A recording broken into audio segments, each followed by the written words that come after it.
Hello mga mamshis! For today's video ay gagawa tayo ng turon pero hindi tayo gagamit ngayon ng saging na nakasanayan nating ilagay dito sa turon dahil ang gagamitin natin dito ay kamote at cheese. Perfect ito kung naghahanap kayo ng masarap na pagmerienda, syempre pwede nyo rin itong pagkakitaan. Dahil hindi kayo mabibigo sa sarap nitong ating kamote ube turon with cheese. Tara, umpisa na nating magluto. Meron ako ditong purple na kamote. Nilinisan ko na yan at binalatan ko na. So, in-slice ko lang ng maliliit. Steam natin ito hanggang sa lumambot. Pwede nyo rin itong ilaga diretso kung wala kayong steamer. So, i-mash natin ito gamit ang fork or mas mabuti kung meron kayong food processor, mas pino ang paggagawa niya. Maglagay tayo dito ng ube condensed milk. Kung wala kayong ube condensed milk, maglagay tayo ng sugar. Mas matingkad ang kulay at mas flavor ito, naglagay ako ng ube flavoring. So, i-mix lang natin yan para magalo lahat yung mga nilagay natin ditong ingredients. Siyempre, para mas creamy ito, naglagay ako dito ng cooking cream. Pwede ring all-purpose cream ang ilagay nyo. Kung wala kayong cooking cream or all-purpose cream, pwede nyo na lang wag nang nagyan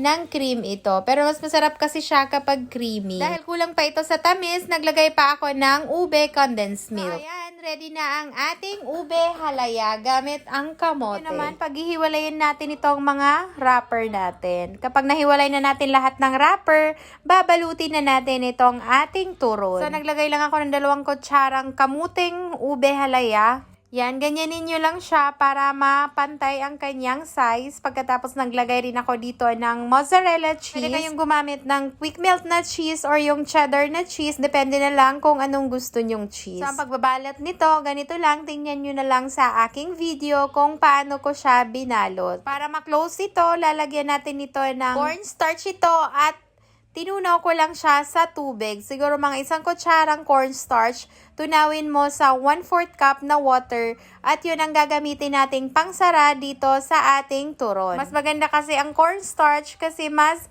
madikit talaga siya. Hindi mabubutas or bubuka itong ating turon kapag niluto na natin. So, gumawa rin ako ng plain lang. Yung kamote o behalaya lang ang nilagay ko. Hindi ko na siya nilagyan ng cheese. So, choice nyo na lang yon kung gusto nyong may cheese or wala. Ayan, ready for frying na ang ating mga turon. Sa isang malalim na pan, maglagay tayo dito ng mantika. Pagka mainit na ang mantika, ilagay muna natin sa low-medium heat ang apoy. At ilagay na natin itong ating mga turon. Ituhin natin ito hanggang mag-golden brown. Pagkatapos, i-flip natin ito para maluto naman itong kabilang side ng ating ube turon. So, kapag ganito na ang ating turon, medyo golden brown na siya, ready for serving na ito. Tanggalin na natin na sa apoy at palamigin ng konti. Lagyan natin ito dito sa top niya ng ube condensed milk. Ito ay optional lang naman para mas maganda ang kanyang plating. Kung umabot kayo sa puntong ito ng aking video, i-comment nyo naman dyan sa ating comment section kung saang lugar kayo nanunood. Para ma-shoutout ko naman kayo at mapasalamatan sa panunood nyo ng aking mga videos. At para alam ko rin kung saan umabot itong aking recipe ng ube kamuti turon with cheese. Kung wala pa kayong maisip na pang merienda dyan sa bahay nyo or wala pa kayong maisip na ininegosyo, pwedeng-pwede itong recipe na ito mga moms. Pwedeng ilako, pwedeng ibenta sa online, sa labas ng bahay, pwede rin naman sa labas ng mga school. Siguradong magugustuhan ito ng mga bata.